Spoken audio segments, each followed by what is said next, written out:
Hi, అందరికీ నమస్కారం. ఇప్పుడు ఈ వీడియో చూడండి. మోడీ గారు తెచ్చిన రాఫెల్ యుద్ధ విమానాలు మన పాకిస్తాన్ కూల్చింది. ఎన్ని కూల్చిందో రాఫెల్ గురించి చెప్పమంటే ఈరోజు చర్చ లేదు. ఈరోజు మన దేశం కాదని ఇతర దేశాల నుంచి రాఫెల్ యుద్ధ విమానాలను కొనుగోలు చేసిన మోడీ గారు, మీరు జవాబు చెప్పండి. మన పాకిస్తాన్తో జరిగిన యుద్ధంలో ఎన్ని రాఫెల్ యుద్ధ విమానాలు పాకిస్తాన్ నేల కూల్చిందో మీరు లెక్క చెప్పండి.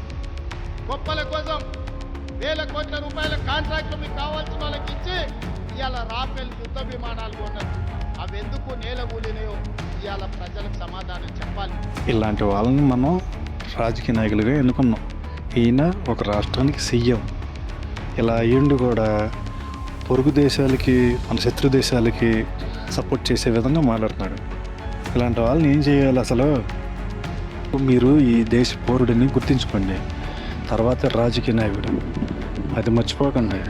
ఈ దేశాన్ని సర్వనాశనం చేయాలని చూడకండి.